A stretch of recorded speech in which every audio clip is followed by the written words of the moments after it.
Kalau tidak mau jujur bohong aja nggak apa-apa. Ya, bohong. Silakan berbohong, Bang Pendi. Jadi cakupan daripada Allah membalas tipu daya mereka itu dengan sebaik-baiknya, itu cakupannya di mana? Mereka akan dipermalukan oleh Bible itu sendiri. Itu jawaban Allah. Wa makaru wa makarallah wallahu khairul makirin. Dan Allah adalah sebaik-baiknya pembalas tipuan manusia orang kafir itu. Allah balas tipuan mereka dengan mempermalukan mereka dengan Bible-nya sendiri. Itu maksudnya. Coba kita lihat Yeremia 23 tuh. Apa yang dikatakan di data nomor 40?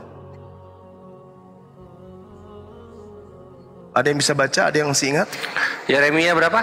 23 nomor 40. Oh, ini favorit aku nih.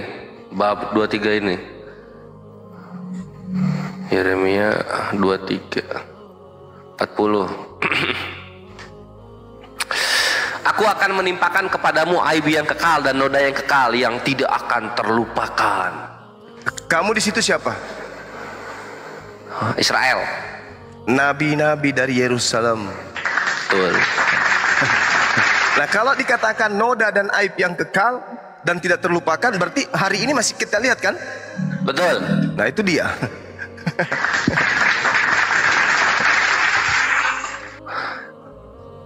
Tapi sebenarnya kalau kita mau menyadarkan teman-teman Kristen dengan pola mereka mau mendudukkan kemudian diskusi kita itu dengan akal sehat sebagai filternya, Matius 7 15 sampai 23 sebenarnya di situ innalillahi wa inna ilaihi rajiun sebenarnya mereka.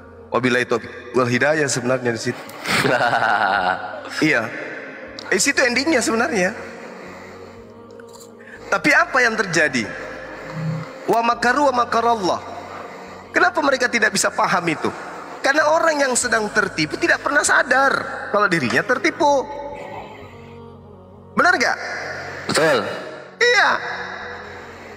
Orang yang sedang menipu ingin menipu oknum lain, tapi ternyata Allah balas tipuan itu, sehingga orang yang menipu ini termakan oleh tipuannya sendiri. Contoh, apakah Yesus Tuhan? Tuhan. Apakah Maria melahirkan Tuhan? Tidak, melahirkan manusia. Apakah Tuhan kalian satu? Iya. Yesus, apakah Tuhan? Iya. Bapak, Tuhan? Iya. Apakah Bapak dan Yesus sama? Tidak. Berapa Tuhanmu? Satu. Loh, Yesus Tuhan? Iya. Bapak Tuhan juga. Apakah Bapak dan Yesus sama? Tidak. Sudah dua, tapi dia akan tetap mengatakan satu. Itulah implementasi dari wa makaru wa makarallah. Mereka nggak sadar itu. Mereka menipu diri mereka sendiri. Gitu loh. Cuman cobalah baca Matius 7 itu deh. Kira-kira kalau mereka melakukan pendekatan akal, bisa nggak loloskan agama mereka dari sana? Nggak bisa. Bisa lolos. Coba. Sebagian Gurunda. Nah, ini Matius 7:21. Mereka biasanya pertahanan terakhirnya begini. Bukan setiap orang yang berseru kepadaku Tuhan, Tuhan akan masuk ke dalam kerajaan sorga, melainkan dia yang melakukan kehendak Bapakku yang di sorga. Ini artinya, ya Gurunda ya, ini artinya ada sebagian orang Kristen yang memang tidak masuk ke dalam kerajaan sorga. Gitu. Oh, tidak bisa. Nggak boleh. Karena ini berbicara mengenai pohon. Kalau buahnya, salah satu dari buah ini ada yang rusak, ada yang tidak baik, berarti pohonnya yang tidak baik. Maksudnya, kalau ada di antara oknum ini yang tidak baik, maka batangnya yang rusak. Karena itu pengakuan Yesus. Demikianlah setiap pohon yang baik menghasilkan buah yang baik, sedangkan pohon yang tidak baik menghasilkan buah yang tidak baik. Tidak mungkin, kata Yesus, pohon yang baik itu menghasilkan buah yang tidak baik. Begitupun sebaliknya, tidak mungkin pohon yang tidak baik itu menghasilkan buah yang baik. Dan setiap pohon yang tidak menghasilkan buah yang baik pasti ditebang dan dibuang ke dalam api. Jadi, kata Yesus, jadi dari buahnya lah kamu akan mengenal mereka. Nah, sekarang kamu di sini siapa? Pengikut Yesus. Orang apa? Israel. Israel. Dudukkan orang Israel di atas kursi. Lalu hadirkan Islam, deret dengan Hindu, Buddha, Kristen, ateis.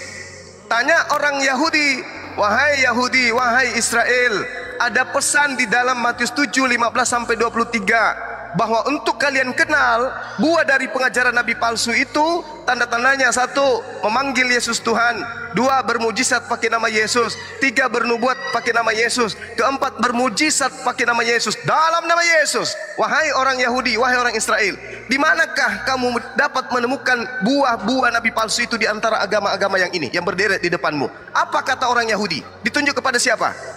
Aten. Bukan saya, Kristen itu. Nah, Kata Islam bukan saya, Kristen itu. orang Yahudi mau menunjuk Islam, apa dasarnya? Orang Islam nak menyebut Yesus Tuhan.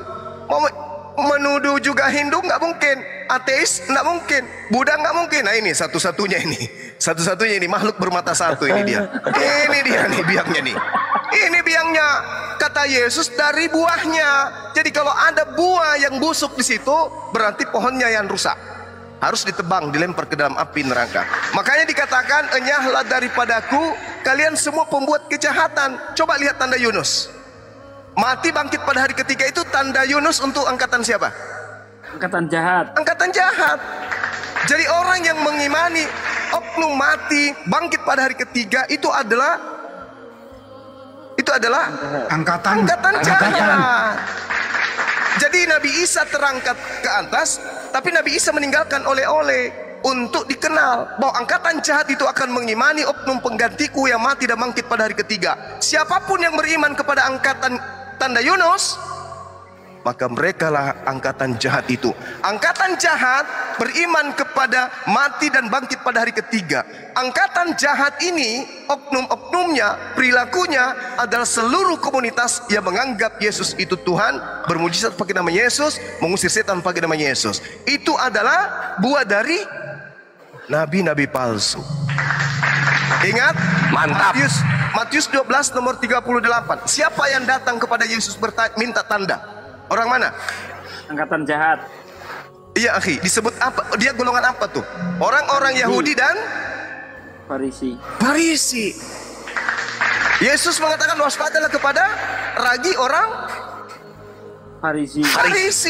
Filipi 3 nomor 5, Paulus mengaku orang Farisi. Matius 23 nomor 15, celakalah engkau wahai orang Farisi, engkau menyeberangi lautan, menjelajahi daratan, mentobatkan orang masuk ke agamamu, setelah menjadi pengikutmu menjadi orang neraka dan 2 kali lebih jahat daripada engkau sendiri. Agama apa yang dibentuk oleh orang Farisi setelah dia menyeberangi lautan? Kristianos. Jadi mau kemana? Untunglah kalian bertemu dengan para apologet Islam. Bersyukurlah kalian yang bertemu dengan agama Islam.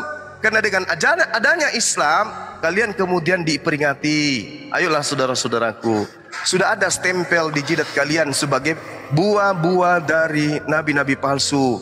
Apakah Anda tidak mau meninggalkan itu? Itu dulu. Toh yang dimaksud Yesus ini adalah Romawi dan Yunani. Serigala yang nyamar seperti domba, bukan kalian. Kalian itu hanya pelanjut, pengikut. Kalian itu hanya korban. Yang dimaksud Yesus di sini adalah angkatan pertama yang datang kepada murid Yesus yang nyamar-nyamar seperti domba. Sekarang entry pointnya nih, puncaknya. Kira-kira yang menyamar seperti Yahudi atau Kristen? Yang mana yang nyamar di antara dua kelompok ini? Yahudi nyamar Kristen atau Kristen nyamar Yahudi?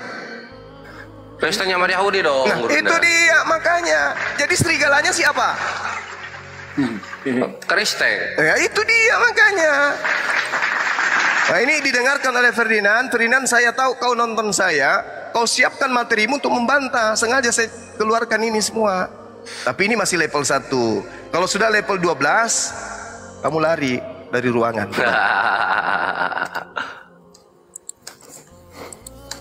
Tapi belum selesai sampai situ, Gurunda. Ini kami masih kebingungan. Kenapa di Matius 7:20